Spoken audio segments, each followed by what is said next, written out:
Good evening, all, and welcome back to Dark Fears. Tonight, we step into the frozen heart of British Columbia, where isolated small towns sit swallowed by endless wilderness, and dense forests stretch into places where help does not reach. Hidden within these remote lands are 7 of the most disturbing encounters ever experienced, moments so terrifying that those who lived through them still question what truly followed them in the dark. If you are new here, make sure to subscribe to Dark Fears for daily horror content that will keep you up at night. Hit that notification bell so you never miss when the darkness calls. Now, let us step into the shadows of British Columbia, where civilization ends and terror begins. My name is Daniel Mercer, and this happened when I was 26. Working as a wildlife surveyor in the remote forests of northern British Columbia. I wasn't new to isolation. In fact, I preferred it. The silence of the wilderness felt honest compared to the noise of the city. My job was simple: track animal movements, document changes, and report anything unusual. But that summer, something was very wrong. It started with small things. Broken branches too high for any animal I knew. Deep impressions in the soil that didn't match any known tracks. At first, I told myself it was just the terrain playing tricks. But then came the feeling. You know that instinct? The one that tells you you're not alone? It crept in slowly, like something watching from just beyond sight. Every time I turned, there was nothing. Just trees. Endless trees. Still, I couldn't shake it. Something in that forest was aware of me, and it was getting closer. By the 3rd day, I started noticing patterns. Whatever was out there wasn't just moving randomly, it was following me. I would mark a location, move on, and hours later find the same disturbed ground nearby, like something was circling back after I left. That's when I found the first structure. It wasn't on any map. A small, decaying wooden cabin, half swallowed by moss and time. The windows were shattered, the door barely hanging. It looked abandoned for decades. Naturally, I went inside. The air was stale, thick with rot. Dust covered everything, except the floor. There were marks, fresh ones. Not footprints exactly, more like something had been dragged back and forth, over and over again. I remember standing there, trying to rationalize it, when I heard something outside. A slow, deliberate step, then another. Not an animal. Too heavy, too controlled. And whatever it was, had been waiting for me to go inside. I froze in the center of that cabin, every instinct screaming at me to stay quiet. The footsteps outside didn't rush. They moved slowly and deliberately, as if whatever was out there knew exactly where I was and wasn't in any hurry. I stepped closer to the broken window, just enough to peek out without exposing myself. At first, I saw nothing but trees swaying gently in the wind. Then, something shifted. A shape. Tall. Too tall. It stood between 2 trees, perfectly still. I couldn't make out details, just a silhouette darker than the shadows around it. My brain tried to make sense of it, maybe a trick of light, maybe a tree trunk. But it didn't feel like that. It felt aware. Then, slowly, it leaned, not stepping, not walking. Just leaning its upper body around the tree like it was trying to look at me better. That's when I backed away. Whatever I was looking at wasn't human. I didn't wait to confirm anything. I grabbed my gear and moved toward the back exit of the cabin as quietly as I could. Every step felt too loud, like the floorboards themselves were betraying me. The moment I stepped outside, the forest felt different. Heavier, quieter, even the wind seemed to stop. I kept my eyes forward, refusing to look back toward where I had seen that thing.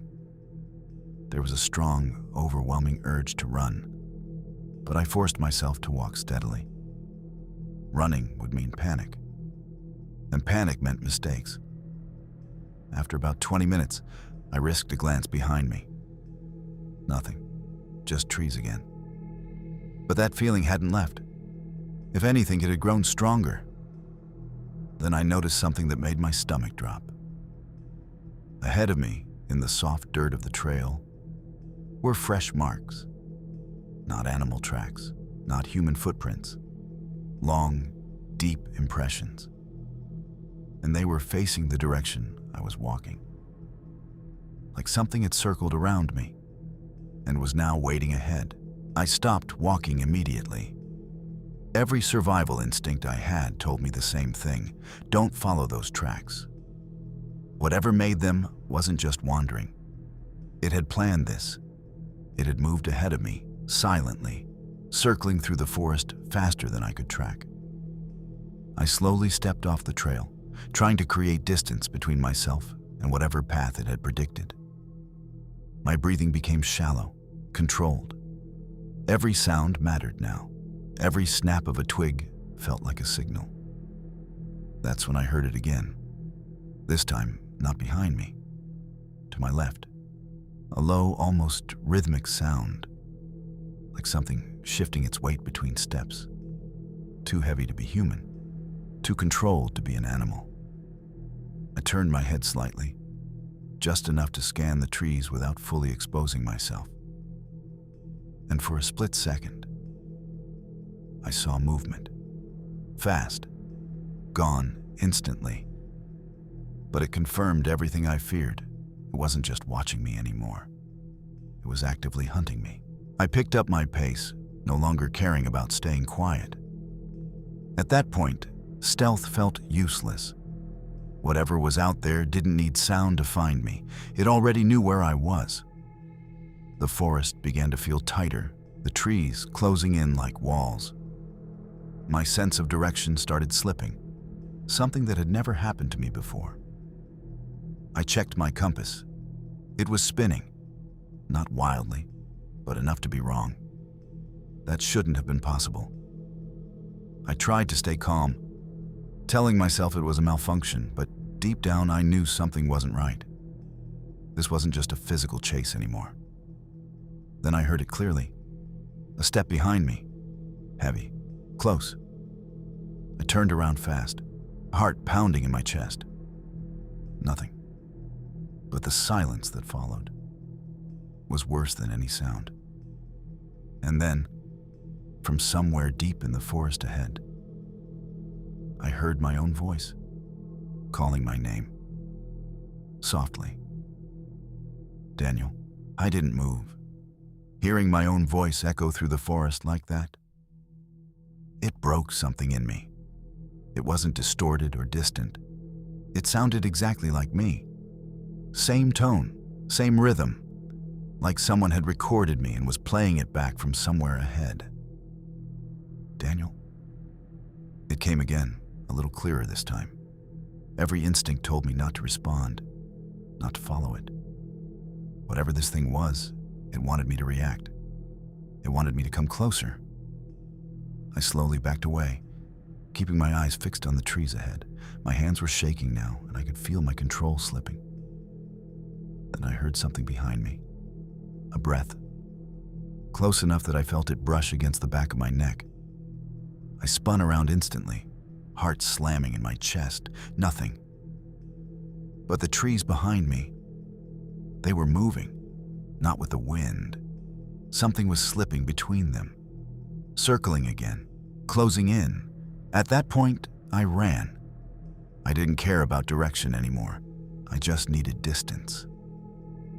My boots slammed against the forest floor as branches whipped past me, scratching my arms and face. Every second, I expected to feel something grab me from behind. The voice followed. Daniel. Now it was everywhere. To my left, behind me, ahead. It wasn't just mimicking anymore. It was surrounding me, overlapping slightly, like multiple versions of my own voice calling out from different directions. I pushed harder, lungs burning, vision narrowing. Then suddenly, I broke through the trees. My truck, sitting exactly where I had left it. Relief hit me like a wave, but it didn't last. Because the moment I reached the door, I saw something in the reflection of the window. Standing behind me. Tall, still, and far too close. For a second, I couldn't breathe. I didn't turn around. I couldn't. Every part of me knew that if I faced it directly, something worse would happen. The reflection in the glass was enough. It stood just a few feet behind me. Too tall. Its limbs looked slightly off, like they bent where they shouldn't. Its head tilted at an unnatural angle, as if studying me. But the worst part was how still it was. Completely still. Like it didn't need to move anymore. Slowly, with shaking hands, I reached for the truck door handle. The metal felt freezing cold under my fingers. The moment I pulled it open, the reflection disappeared. I didn't waste a second. I threw myself inside, slammed the door, and locked it immediately. My heart was pounding so hard it felt like it might tear through my chest. But as I looked up, I realized something that made it even worse. The forest outside had gone completely silent. I started the engine with trembling hands, nearly fumbling the keys. The truck roared to life, louder than anything in that dead silence. For a moment, I just sat there, gripping the wheel, trying to steady my breathing. Then I looked into the rearview mirror, and my blood ran cold. It was sitting in the back seat, not reflected, not outside. Inside, curled slightly to fit, its head nearly brushing the roof, its limbs folded in unnatural angles, like it didn't belong in this space or this world. And slowly, it smiled, not with emotion, not with intention, just a stretched, unnatural expression that didn't belong on anything living. Then it spoke, in my voice, perfectly. We made it. I don't remember driving after that. They found my truck 2 days later, abandoned on the side of a logging road. No signs of struggle, no tracks, and no trace of me. My name is Ethan Clark, and this happened when I was 29, during a solo camping trip near a remote lake deep in the wilderness of British Columbia. I wasn't reckless. I planned everything. I chose that lake because it was far from any tourist trails, a place where I could disconnect completely. No signal, no noise, just water and trees stretching endlessly in every direction. The first day was perfect. Calm water, clear skies, not a single sign of another person. It felt like I had the entire world to myself. But that night, something changed. It started with the water. I woke up around 2 a.m. to a strange sound, like something gently slapping against the surface of the lake. At first, I thought it was just fish or drifting debris. Then I noticed the pattern. It wasn't random. It was rhythmic, slow, deliberate, like something in the water was moving back and forth. And it had been doing it for a long time. I grabbed my flashlight and stepped outside the tent, the cold air hitting me instantly. The lake stretched out in front of me, smooth and dark, reflecting the faint glow of the moon. At first, everything looked normal. Too normal. The sound had stopped the moment I stepped out. I stood there for a minute, listening carefully. Nothing. No wind, no insects, no movement. Just silence pressing in from all sides. Then, I saw it. Out in the middle of the lake. Something disturbed the surface. A slow ripple spreading outward. like something had just dipped below. I focused my flashlight on it, but the beam barely reached that far. And then it happened again. Another ripple. Closer this time. I felt a tightness in my chest as I realized something I couldn't explain. There was no splashing, no sound of swimming, just those ripples, appearing, like something invisible was moving through the water and coming toward me. I took a step back from the shoreline, my grip tightening around the flashlight. Something about those ripples didn't feel natural. They weren't spreading out randomly like fish movement or wind disturbance. They were controlled, directed, toward me. I told myself to stay calm, to think logically. Maybe it was a large animal beneath the surface. Maybe something swimming just below where I couldn't see it. But even as I tried to convince myself, I knew it didn't explain the silence. No splashing, no breathing, no sound at all. Then the water stopped, completely. The surface went flat again, like glass.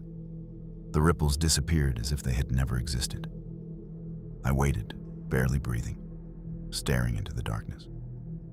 Seconds stretched into minutes. And then, right at the edge of the shore, just a few feet in front of me, the water shifted again, but this time, it didn't ripple outward. It pulled inward, like something beneath the surface was rising. I stumbled back, my heart racing as the water at the edge of the lake began to distort. The surface wasn't just moving, it was reacting, almost like it had a shape forming beneath it. Then I saw it, not clearly, not fully, but enough.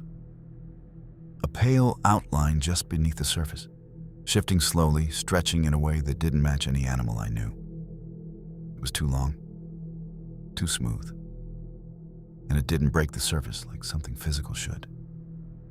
It just hovered there, watching. I don't know how I knew that, but I felt it. That same instinct from deep inside telling me I wasn't just observing something. It was observing me back. Suddenly, the water snapped flat again, gone, like it had never been there. I didn't wait. I turned and rushed back toward my tent, every step heavy with dread, because I had the terrifying feeling that whatever was in that lake now knew exactly where I was. I didn't sleep for the rest of the night. I sat inside my tent, gripping the flashlight like it was the only thing keeping me grounded in reality. Every small sound made my heart jump. The shifting of fabric, the faint rustle of leaves outside, but none of it compared to what I was truly afraid of. The water. For a while, there was nothing. Just silence stretching on endlessly. I almost started convincing myself that maybe I had imagined it, that exhaustion had twisted something normal into something terrifying. Then I heard it again, that same slow, rhythmic sound, closer this time. Not out in the middle of the lake anymore, right at the shoreline. I held my breath, listening carefully. It sounded like something gently pressing against the water. Over and over again. Like hands dragging through it. And then, without warning, a wet sound. Right outside my tent, I froze completely. The sound had stopped, but I knew something was there. I could feel it, just beyond the thin layer of fabric separating me from whatever had come out of that lake. My mind raced, trying to decide what to do. Stay quiet? Make noise? Run? None of it felt like the right choice. Then I saw it, a shadow. It stretched across the side of the tent, distorted by the dim light outside. At first, it looked human, tall, upright, almost normal. But then it moved. Its shape shifted unnaturally, elongating in ways that didn't make sense. The head tilted too far, the arms bent at angles no human body could manage. and slowly, it leaned closer. The fabric of the tent pressed inward slightly, like something was just inches away from my face. I couldn't breathe. And then, in a voice that sounded almost like mine, it whispered, "Come outside." I didn't respond. Every instinct inside me screamed to stay silent, to not acknowledge it in any way. My entire body was locked in place, muscles tense, breath shallow as I stared at the shadow pressed against the tent wall. "Come outside." This time, it sounded clearer, closer, more familiar. It wasn't just copying my voice anymore. It was copying the way I spoke, the slight pauses, the tone, even the way I dragged certain words. It felt like listening to a version of myself that didn't belong to me. The shadow shifted again, its outline stretching higher, then lowering as if it was crouching. Studying me, waiting. Seconds felt like minutes. Minutes felt like hours. Then, suddenly, it moved away. The pressure on the tent released, and the shadow disappeared completely. I stayed frozen, too afraid to even turn my head. Because somehow, I knew it hadn't left.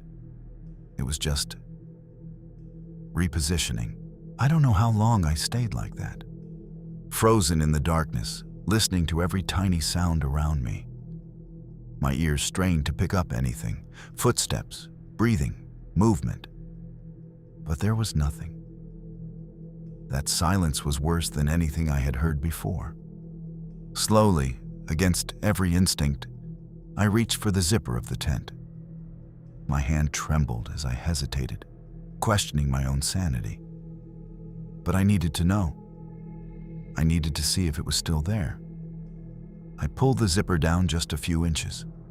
Cold air slipped inside immediately. I leaned forward slightly and looked out. Nothing. The shoreline was empty. The lake was still. The trees stood motionless in the darkness. Relief started to creep in until I looked down. Right in front of the tent entrance.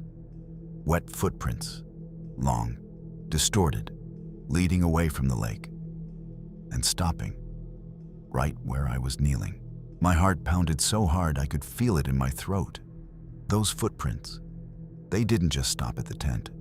They circled around me, forming a semicircle, each print impossibly long and stretched in ways that made no sense for a human or animal. I backed away slowly, trying to keep my eyes on them. The water of the lake behind me rippled slightly, as if reacting to my movements.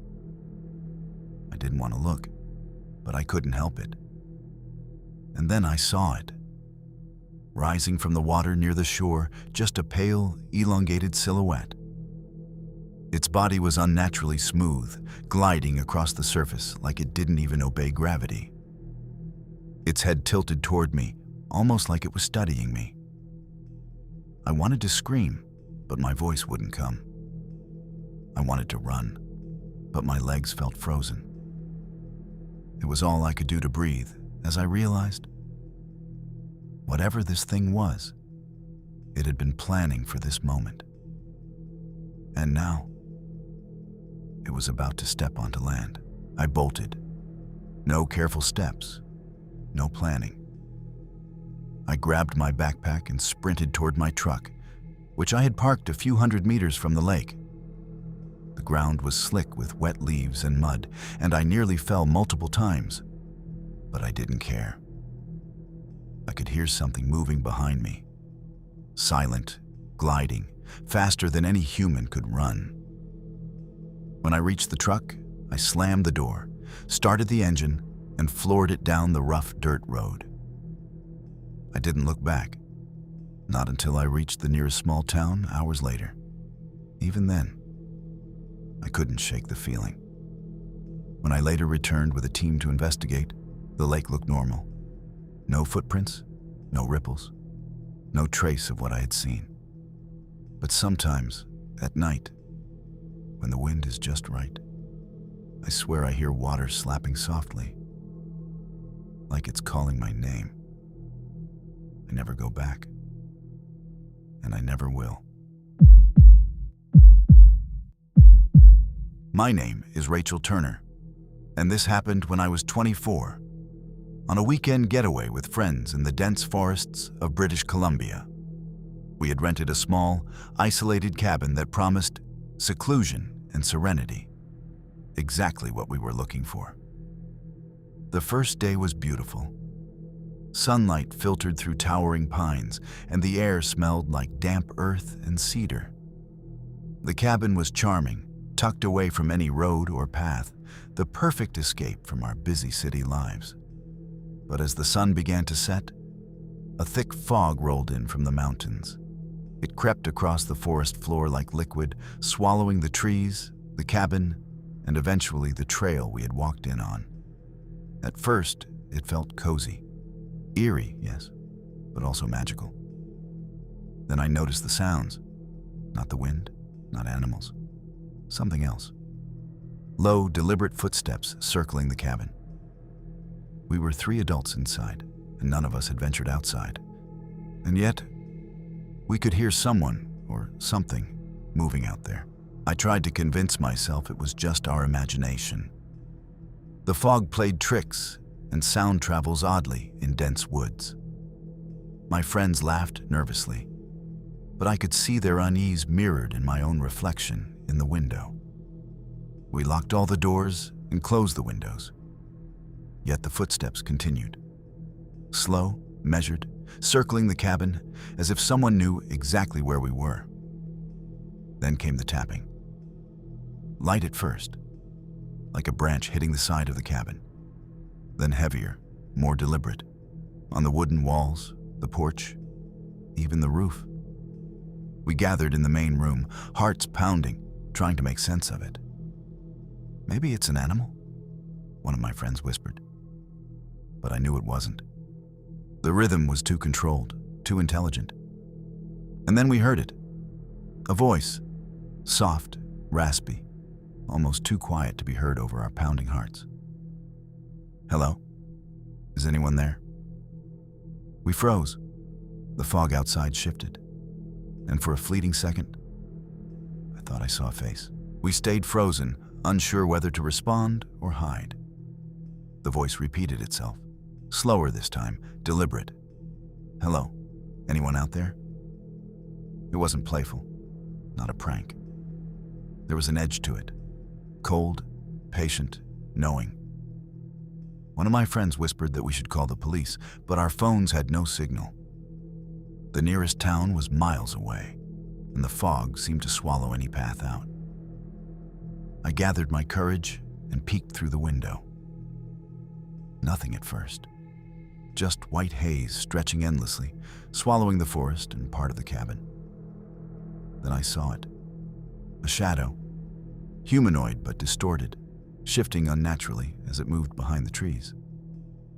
It paused and tilted its head toward us, as if studying. I stumbled back, bumping into the others. It made no sound, yet I felt its gaze, like icy fingers running down my spine. And then, slowly, it began to move toward the cabin. The footsteps grew louder, closer, and heavier. Unlike before, they weren't random. They had direction, as if whatever was out there knew the exact layout of the cabin. We huddled together, backs against the wall, trying to make ourselves small. I could hear my own heartbeat in my ears. A sudden knock rattled the cabin door. Slow, measured. We froze. Another knock, then a pause. I whispered that maybe we should open a window just to see, but my friends shook their heads. None of us wanted to confront this thing directly. The fog outside swirled unnaturally, and I swear it almost looked alive, moving in rhythm with the knocks. Then it changed. A low scraping sound along the walls, moving from the porch toward the windows, stopping right below us. It was patient. It didn't rush. And then, A faint whisper, right at the glass, barely audible. "I can see you." Panic began to rise. Every instinct screamed at me to run, but the fog had completely swallowed the trail. If we ran outside, we'd be lost in seconds. My friends were shaking, whispering frantically, but I couldn't hear anything over the pounding of my own heart. Another knock came, louder this time. It sounded like it was coming from multiple sides, though we knew there was only one door. Then the whisper again, chilling in its clarity. "Don't hide. I can see everything." The words weren't directed at one of us. They were directed at all of us simultaneously. I realized something terrifying. Whatever was outside, it didn't need to open the door. It didn't need to touch us. It already knew where we were. The fog shifted again, forming shapes, tall and unnatural, almost humanoid but impossibly thin. They moved slowly toward the cabin, circling it in perfect synchrony. We backed into a corner, silent, unable to breathe. Because now, it wasn't just observing, it was preparing. The scratching started next. Soft at first, then louder, moving along the roof, the sides, even the base of the cabin. It sounded like claws on wood, precise and patient, methodical. I tried to reason with myself. Animals, branches. But nothing could move that deliberately. Nothing could have that intelligence. Then, from somewhere in the fog, I heard it. Breathing. Slow, heavy, close, not a growl or hiss, real human-like breathing. And it was moving, toward us. I grabbed the nearest chair, holding it like a weapon, though I knew it wouldn't stop anything. My friends clutched each other, staring at the foggy windows as if their gaze alone could hold it back. The voice came again, clear, terrifying. "Open the door. I just want to see you." Every rational thought screamed that we shouldn't. Yet a part of me wanted to know who or what was out there. The fog thickened. The shadows advanced. And the cabin no longer felt safe. We didn't move. The voice was patient, almost mocking, repeating slowly and deliberately. "Open that door." Each word carried weight, a promise of something unnatural, something that knew fear intimately. My friends whispered frantic suggestions, but none of us dared step toward the door. Then the fog shifted again, swirling violently, as if alive. Shapes emerged within it, tall, thin, impossible to identify. They didn't walk or run. They glided, almost hovering, circling the cabin in a silent, predatory rhythm. I realized we weren't being hunted in the traditional sense. We were being studied. The sound of movement outside grew louder, more confident. Branches snapped precisely under weightless feet. Shadows flickered against the fog, almost forming humanoid faces that stared directly at us, though we couldn't see clearly. I held my breath, every muscle tense, wishing desperately for dawn. But the fog had no mercy, and the cabin that had seemed so safe was now a trap. A sudden crack shattered the tense silence. Something had hit the roof, a heavy, deliberate impact that made the entire cabin shake. We screamed, diving to the floor, hearts hammering. My hands trembled as I gripped my flashlight like it could protect us. Another crash followed, this time on the porch.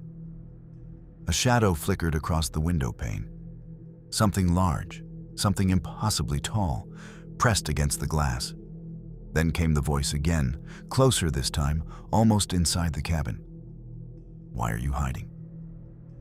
It sounded amused, cold, calculating. I realized with horror that it didn't just want to scare us. It wanted to break us, to push every boundary of fear we had. The fog outside seemed to pulse in response, moving unnaturally, almost like breathing. And then, I saw a hand, pale, long, skeletal, pressed against the window from the outside. It wasn't trying to open the cabin. It was claiming it. We stayed frozen, unable to speak or move. Every rational thought had abandoned us. The hand outside the window remained unnaturally still, its long fingers pressed flat against the glass. The fog seemed to swirl faster around it, as if it commanded the mist itself. Then the scratching began again, on the roof, the walls, the windows. Not random, but precise, almost rhythmic. Each tap echoed like a warning, a countdown. I whispered to my friends that we had to do something, anything. But fear had robbed us of courage. Our bodies shook. Yet we could do nothing but watch the fog shift and pulse with a life of its own. Suddenly, the hand lifted and pointed directly at us. The voice returned, impossibly close, like it was inside the cabin itself. "You can't hide. I can see you." And in that instant, I realized that the fog, the shadows, and the cabin weren't separate. They were connected, all part of the same intelligence. We didn't wait any longer. The moment the hand pointed, I grabbed the keys to our truck and we bolted out the back door. The fog was thicker than ever, wrapping around us like a living thing, slowing our steps, swallowing the trail. Branches lashed at our faces, and unseen shapes moved just beyond our vision. The cabin behind us seemed to pulse with movement, shadows gliding along the walls and roof. I didn't look back. I couldn't. My friends screamed, but the sound was muffled, distant as though the fog itself absorbed it. We ran blindly, stumbling toward the only clearing I could remember. Somehow, we made it to the truck, tossed ourselves inside, and floored the accelerator. The headlights cut through the mist, but the fog seemed endless. When we finally reached the nearest town, the sun was just beginning to rise. We never returned to that forest. And the cabin? By the next week, it was gone, vanished. No trace, just fog where it had stood. My name is Marcus Hill, and this happened when I was 27, hiking alone in a remote part of British Columbia. I had been exploring a lesser-known trail, the kind that isn't on most maps. Locals warned me that it was dangerous, that people sometimes got lost for days. But I didn't care. I wanted isolation, the thrill of venturing into untouched wilderness. The first few hours were peaceful. The air was crisp, birds chirped occasionally, and the trail wound through dense forests and moss-covered rocks. I felt invincible. Then I heard it. A scream, not far away, but echoing strangely through the trees, distorted, like it bounced off invisible walls. It wasn't human, or at least it didn't sound like any human scream I had ever heard. High-pitched, raw, and panicked. I froze, trying to tell myself it was an animal, maybe a trapped deer or bird in distress. Then it screamed again, closer this time. And that's when I realized the scream was following me. I quickened my pace, trying to rationalize what I heard. Maybe it was a lost hiker, maybe my mind was playing tricks. But deep down, I knew this scream wasn't random. The forest around me grew darker as I moved further along the trail. Shadows stretched unnaturally between the trees, and every snapped twig made my heart race. Then it screamed again, louder, closer, and different. It didn't sound like an animal anymore. It sounded almost human, yet distorted, like someone had stretched their vocal cords in ways that should be impossible. I turned a corner and froze. A figure stood at the edge of the trail, tall, hunched, impossibly thin, with long arms that dragged along the forest floor. Its face was hidden by shadows, but the scream came from it directly. I wanted to run, but my legs refused to cooperate. I could feel its gaze, cold and insistent, burning into me. I finally forced my legs to move, stumbling backward and almost falling over the roots protruding from the trail. The figure didn't move, but the scream came again, echoing through the forest like it was inside my skull. I turned and ran blindly, not caring about the trail or direction. Every tree looked the same, every shadow seemed to stretch toward me. The scream followed me, louder now, more insistent, as if it knew exactly where I was. My flashlight flickered, barely illuminating the dense trees, and I caught glimpses of shapes moving at the edge of the beam. Not animals, not human. Something else entirely. I wanted to call for help, but the sound of my own voice was drowned out by the screaming. Every step I took felt heavier. The trail, which had seemed simple hours before, twisted and looped, confusing me. And the scream didn't stop. It wasn't just behind me anymore. It was all around me. I tripped over a hidden root and hit the ground hard. My flashlight skidded across the trail, flickering violently before going out. Darkness enveloped me instantly, and the scream intensified, reverberating in every direction. I scrambled to my hands and knees, desperately searching for the flashlight and the trail. But I couldn't tell which way was forward anymore. The forest had become a maze, each tree identical, the shadows seemingly shifting closer. Then I felt it. A cold presence, brushing past my shoulder, moving silently through the darkness. Not like wind, not like an animal. It had weight, but no sound. I froze, terrified to look, but I had no choice. When I finally turned, I saw it standing above me.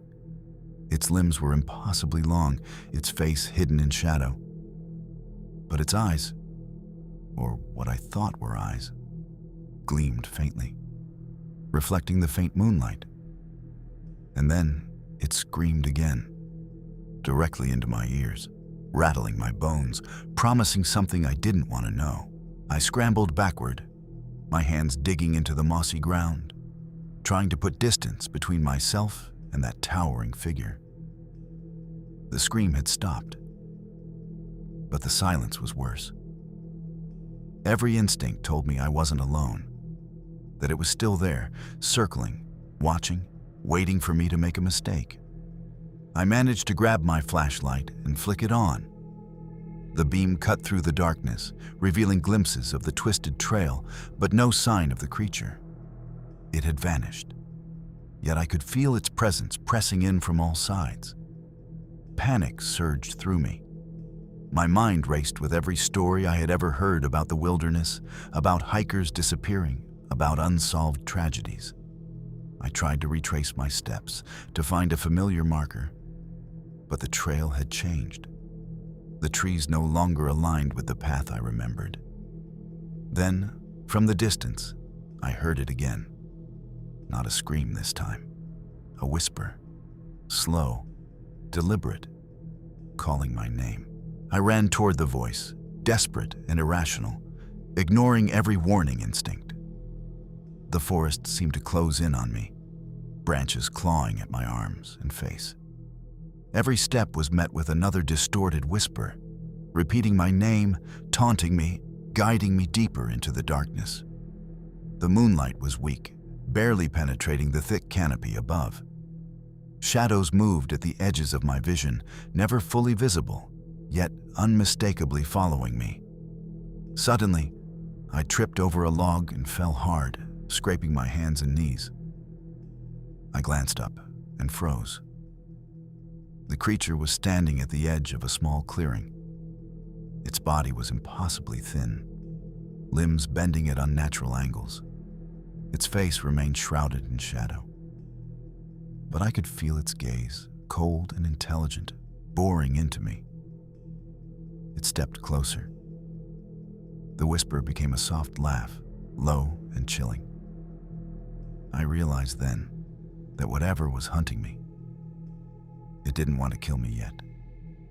It wanted me terrified. I scrambled backward again, desperately searching for any escape. My flashlight flickered, illuminating the creature in short bursts. Each time I saw it, my stomach dropped. Its limbs seemed to stretch impossibly, its movements smooth and inhuman, gliding rather than walking. The whispering laughter returned, now coming from all directions. I spun around, trying to find the source, but the shadows seemed to have multiplied. Trees themselves appeared to shift, elongating their branches toward me like skeletal fingers. My heart raced uncontrollably. Every instinct screamed to run, but the trail had disappeared. It was like the forest itself had rearranged, trapping me inside a living nightmare. Then, a sound unlike the others. Heavy, deliberate footsteps on the forest floor, echoing unnaturally close. I froze, realizing the creature was no longer keeping its distance. It was advancing, slowly, confidently, and the whispering laughter grew louder, more insistent, as if it were savoring my fear. I turned, trying to find a path, but the clearing had vanished. The trees closed in around me, thick trunks forming a wall of darkness. My breathing came in ragged gasps, and sweat ran down my face, cold and clammy. The footsteps continued, now surrounding me, circling, deliberate and rhythmic. I could hear the soft scrape of its elongated limbs on leaves and moss. The whispers merged into a chorus, repeating my name, taunting, calling me forward. I backed against a massive pine tree, hoping it couldn't reach me from this angle. But the shadows shifted, as if the tree itself was bending, creating space for the creature to move closer. Then it appeared, just a few feet away. Its face, partially revealed by a flicker of moonlight, was wrong. Too long, too thin, features stretched like a nightmare reflection. It leaned close, and I could feel its cold breath. "Finally, you came," it whispered. And I knew. The forest had claimed me. I had no choice but to move. My legs shook violently as I stumbled backward, trying to put distance between myself and the creature. Each step felt heavier, as if the forest itself resisted my escape. The whispers followed, merging into a maddening cacophony, repeating my name over and over, echoing through the trees. Then I saw it. Not just the creature in front of me, but dozens of shadows emerging from the dense fog and forest. They moved unnaturally, gliding rather than walking, circling me, keeping me trapped in a widening net of darkness. I screamed, the sound swallowed immediately by the forest. My flashlight flickered again, casting brief glimpses of the figures around me. Each time the light struck them, I saw impossible distortions. Limbs stretching, faces contorting, mouths opening in silent screams. And then the creature closest to me whispered in a voice that wasn't quite human. "You can't leave. You never will." The realization hit me. I was trapped, alone, in a forest that wasn't just alive, it was hunting me. I ran blindly, crashing through underbrush, branches whipping across my face, roots threatening to trip me at every step. The forest seemed endless, each tree identical, every shadow hiding another impossible figure. The whispers grew louder, faster, overlapping until they became a chorus of screams, taunts, and distorted laughter. Then I stumbled into a small clearing. The moonlight revealed a sight that froze my blood. My own footprints from earlier had disappeared. The trail I had been following vanished entirely, replaced by soft, wet impressions that didn't belong to any human foot. The closest creature glided silently toward me, its distorted face just inches away, eyes glowing faintly in the moonlight. It opened its mouth and a scream ripped out. Not a scream from it, but a scream from me. My own voice twisted and amplified in the forest. I bolted, desperately running, until I collapsed at the edge of a small ranger station road hours later, alone, trembling. I never returned. And the screams, they still echo in my nightmares. My name is Olivia Grant, and this happened when I was 29, exploring the backcountry of British Columbia during a solo photography trip. I had heard about an abandoned ranger station tucked deep within the mountains, supposedly left untouched for decades. The idea of capturing forgotten relics in my camera thrilled me. The day had started beautifully. Sunlight filtering through towering pines, birds singing, the crisp mountain air invigorating me. The forest was quiet, almost unnaturally so, but I shrugged it off as the price of solitude. By mid-afternoon, I reached the clearing where the ranger station stood. Its wooden walls were weathered, paint peeling, windows shattered. The air smelled of damp wood and decay, but the structure was fascinating. I could hear my own footsteps crunching on fallen pine needles as I approached the door, camera ready. As I stepped inside, the temperature dropped sharply, my breath visible in front of me. The place was silent, too silent. Then I heard it. A faint, rhythmic tapping coming from somewhere deep within the station, echoing through the empty rooms. I froze. The tapping continued, slow and deliberate, echoing from the far end of the main room. It wasn't consistent like an animal walking. It had rhythm, almost like a heartbeat. My camera hung around my neck, but I barely dared to lift it, afraid of drawing attention. The ranger station was surprisingly large, a main room with several smaller adjoining rooms. I cautiously stepped forward, trying to determine the source of the noise. Every creak of the floorboards beneath my boots made me flinch. Then I noticed it. Marks along the walls. Long, deep scratches gouged into the wood, some fresh, others faded. They seemed to tell a story, a warning maybe, but I couldn't read it. A cold breeze swept through the room, rattling the broken windows, and for a split second, I thought I saw movement out of the corner of my eye. Something, or someone, was watching me, and it wasn't happy that I had entered its home. I stepped cautiously toward the room where the tapping seemed loudest. The floor creaked under my weight, and each step made my heart pound harder. The air smelled of mildew and decay, and the shadows seemed to twist unnaturally across the walls. Then I saw it. A chair in the corner of the room, rocking slowly back and forth on its own. No breeze could have moved it. The broken windows barely let in any air. My hands shook as I lifted my camera, snapping a photo, the flash illuminating the corners. The light revealed a dark figure hunched in the shadows, barely visible but unmistakable. It didn't move, but I could feel its eyes boring into me. I wanted to run, but my legs were frozen. Then the tapping grew louder, louder than any heartbeat, and moved from one wall to another. It wasn't coming from the chair, it was coming from the walls themselves. The temperature dropped further, my breath forming clouds in front of me. The tapping stopped suddenly, replaced by a low, almost inaudible whisper. I couldn't make out the words, but it sounded angry, deliberate, filled with malice. I stepped back and tripped over a loose floorboard, hitting the ground hard.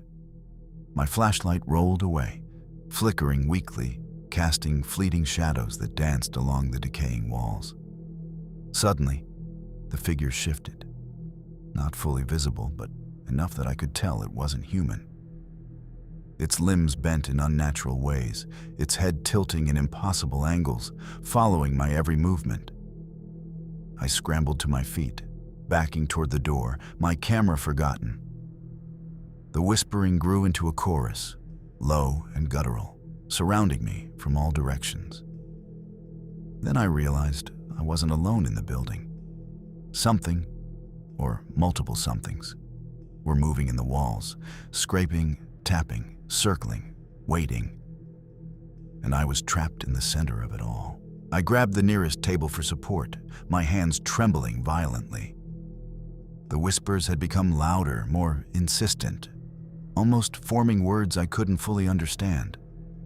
My flashlight flickered again, revealing the walls lined with deep scratches that seemed fresh, as if whatever was inside the station had been actively moving, tracking me. I tried to reason with myself. Maybe it was rats, maybe the wind. But instinct screamed otherwise. Something alive, intelligent and malevolent was here. I could feel it circling me just beyond the flickering light. Then, from above, I heard a scraping sound.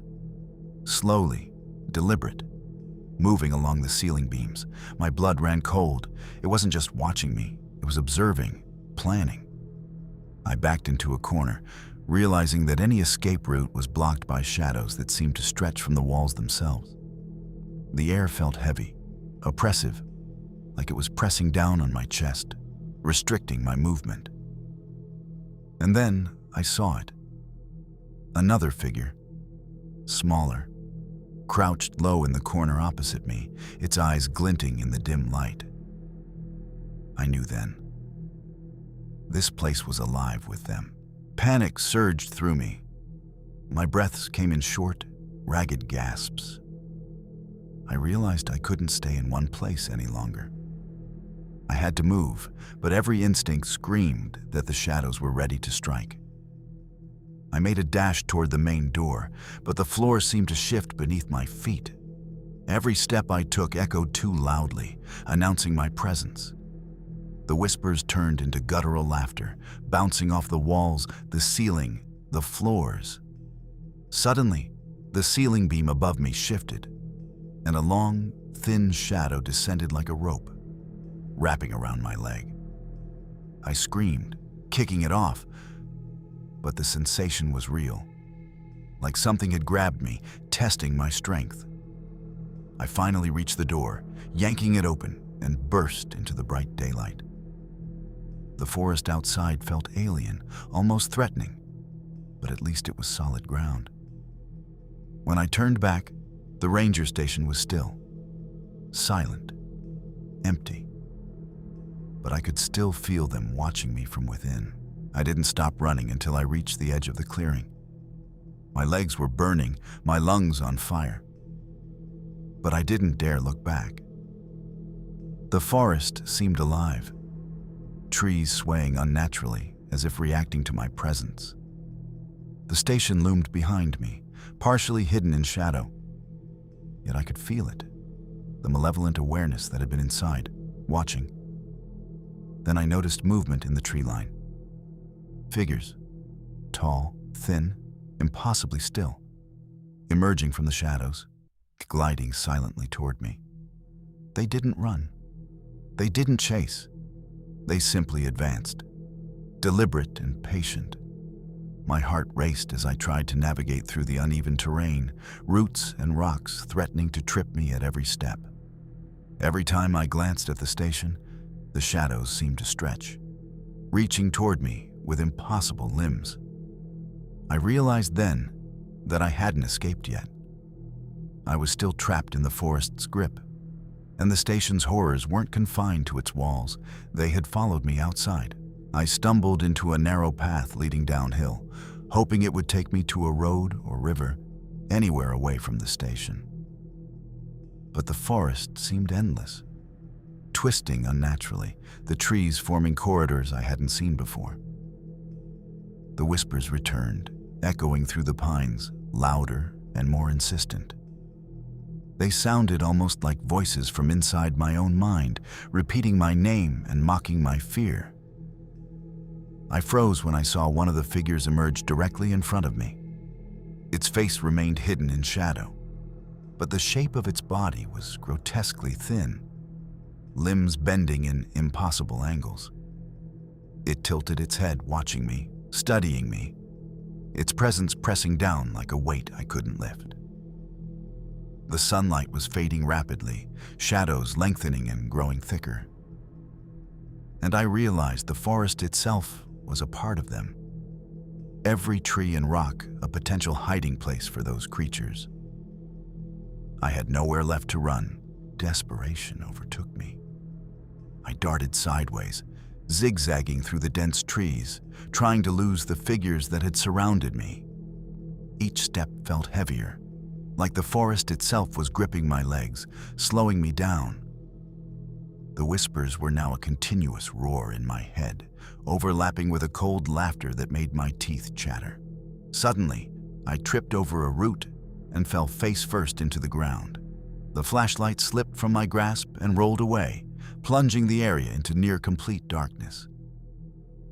In the brief moments before my eyes adjusted, I saw the shadows move closer, gliding over the forest floor with unnatural precision, their elongated limbs stretching toward me. Panic surged, and I scrambled to my feet, tears stinging my eyes. My only thought was escape. I could feel their eyes on me from every direction, calculating, waiting. And then I noticed the ranger station behind me, still standing, still silent, yet somehow pulsating, as if feeding off the terror it had created.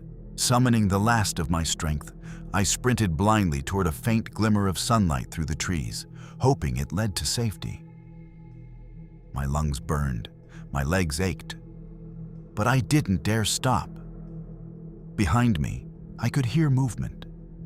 Soft, deliberate steps that never seemed to lose pace, following me without sound. Finally, I burst out of the dense forest into a clearing that opened onto a dirt road. I collapsed there, gasping, my hands scraping at the ground, heart hammering. When I turned to look back, the forest was silent, still, and the ranger station was gone, as if it had never existed. Even now, years later, I still feel their presence whenever I walk alone in the woods. Shadows that shouldn't move, whispers that shouldn't exist. I never returned to that place, and I never will. The forest, the station, and the creatures inside remain a warning I will never forget.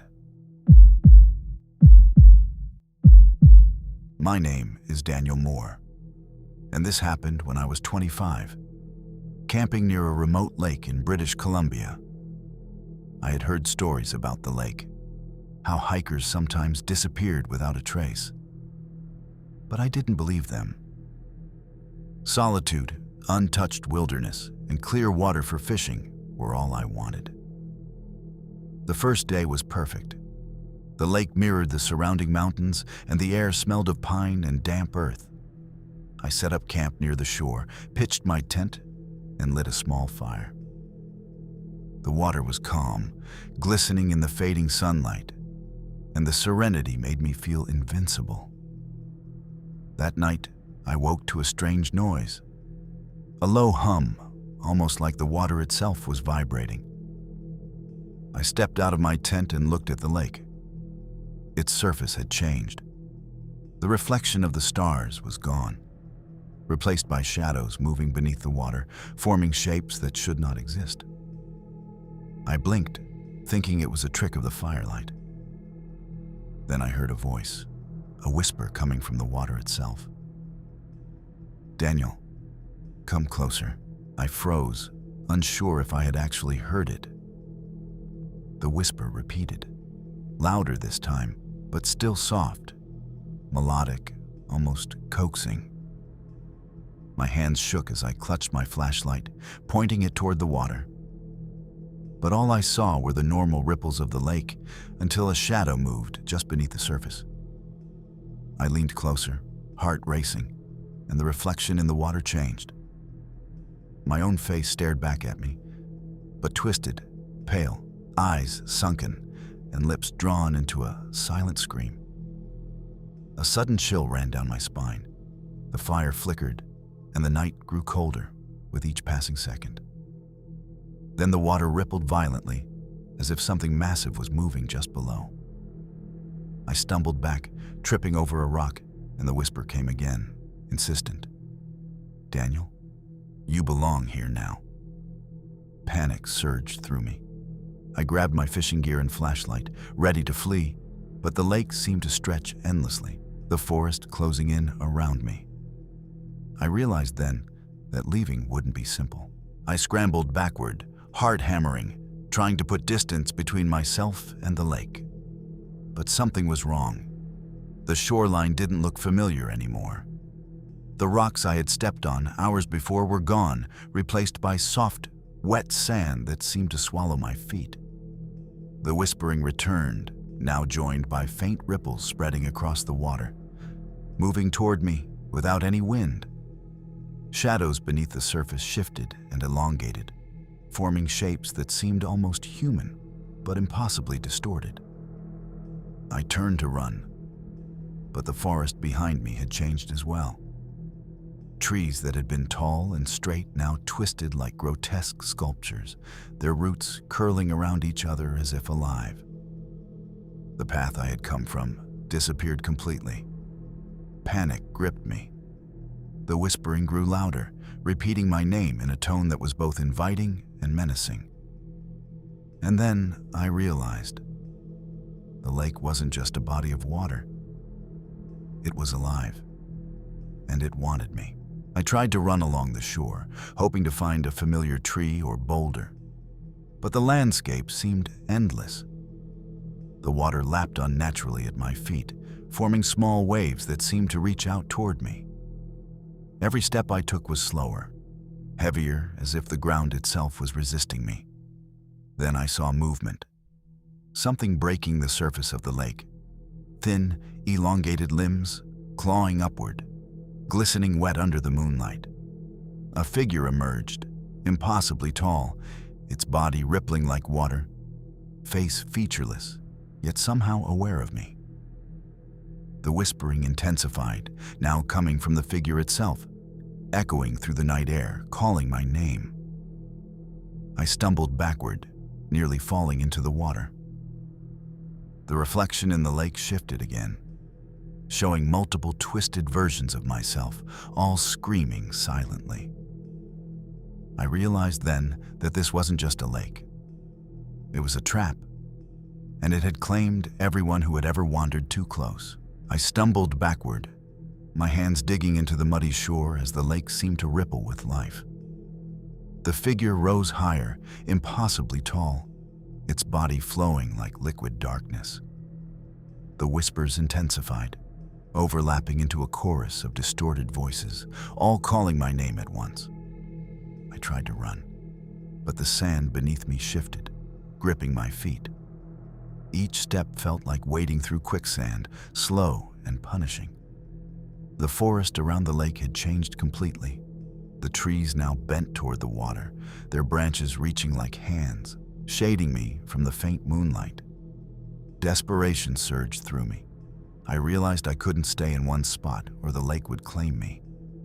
My heart pounded as I fought to pull my feet free, glancing over my shoulder at the dark figure gliding toward me with fluid, unnatural grace.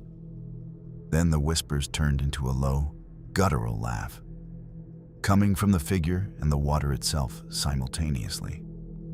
I knew then that escaping wouldn't just be about running. It would be about surviving something that wasn't entirely human. I tore my feet free and sprinted along the shoreline, stumbling through mud and rocks. Every instinct screamed that the creature would strike if I slowed.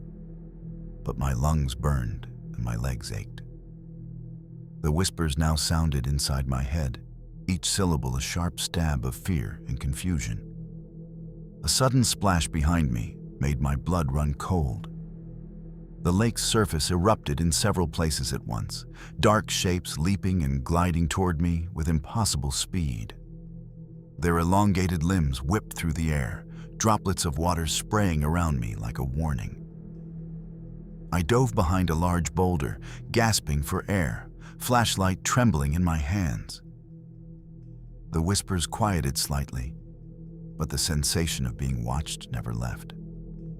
I could feel eyes on me from every shadow, every ripple, every tree. The moonlight reflected off the water, revealing dozens of figures circling in the lake, patiently waiting. I realized something chilling. Once the lake had decided, it didn't give up easily. I pressed myself closer to the boulder, trying to make myself as small as possible.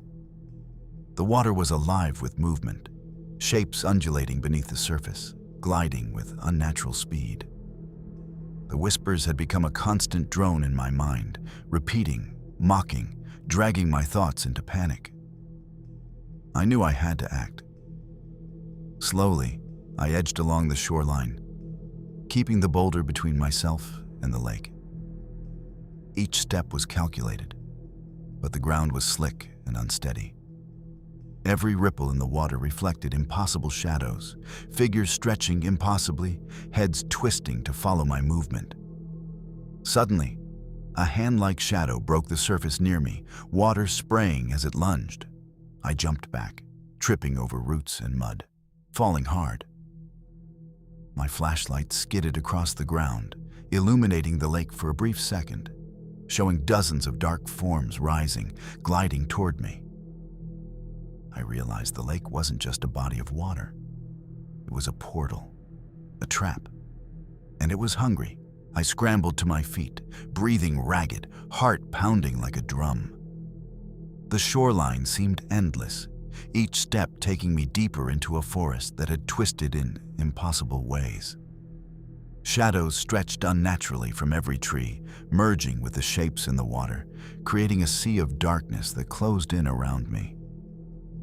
The whispers changed pitch, now clearly forming words. Stay forever with us. I ran blindly, my mind screaming in terror. Each footfall sent ripples across the water, and with each ripple, I could see shadowy figures reaching, stretching toward me like liquid tendrils.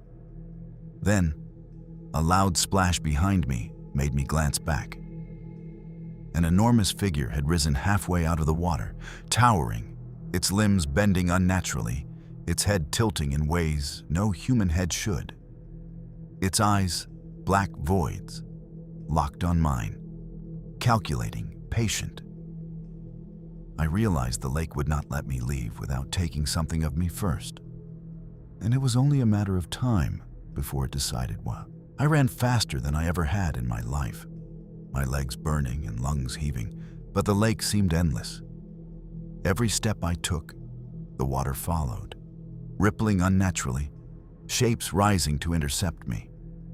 The whispers had turned into a deafening roar in my mind, repeating my name over and over, drowning out any rational thought. I stumbled over a fallen log and tumbled to the ground, mud and leaves clinging to my clothes. When I looked up, dozens of shadowy forms were gliding across the lake's surface toward me, elongated limbs slicing through the water, faces indistinct but full of malice. Panic surged. I had to survive. Desperation gave me strength. I scrambled to my feet and charged toward a faint glimmer of light through the trees, the only promise of safety. But the lake wasn't done yet. A huge shadow broke from the water, rising like a wave, and the whispers now spoke in unison. Daniel, you belong to us now. I burst through the tree line, finally reaching a small dirt path I recognized. My legs trembled uncontrollably, every step desperate. Behind me, the lake's surface erupted violently, shadows leaping toward the trees as if the water itself was spilling into the forest. When I glanced back, the lake appeared calm again, serene and untouched. The shadows were gone, and the whispers had faded. But I could feel the lake's presence lingering, patient, waiting for the next person to wander too close. I collapsed on the path, gasping, mud-streaked and soaked, heart pounding. The forest seemed normal again, but I knew it had changed for me forever. Something had claimed part of me that night, a memory that would never let me feel safe near water again. I never returned to that lake. And I never will. Some places are better left undisturbed, and some waters should never be approached. My name is Rachel Thompson, and this happened when I was 26, hiking alone in the remote backwoods of British Columbia. I had been exploring trails far off the beaten path, searching for the perfect spot to camp for the night. That's when I stumbled upon it.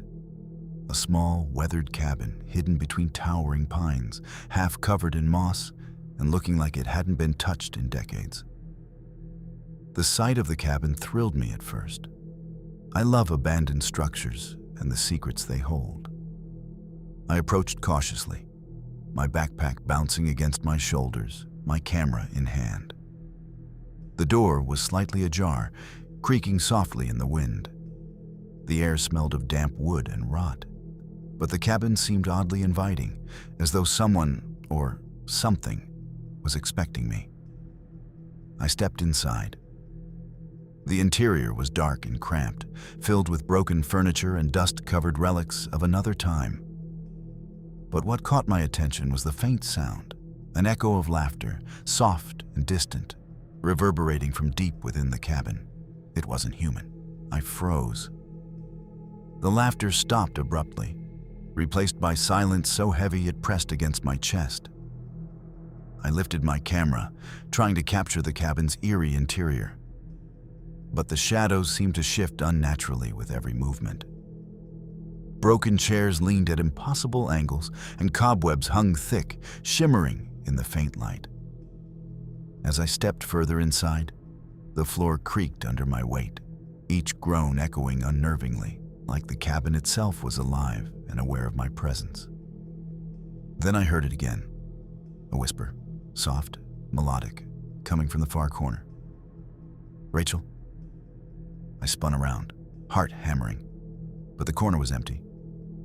The whisper repeated, closer this time, almost behind me, though no one was there. I tried to leave, but the door I had entered through slammed shut on its own. The laughter returned, louder, echoing off the walls, overlapping with the whispering.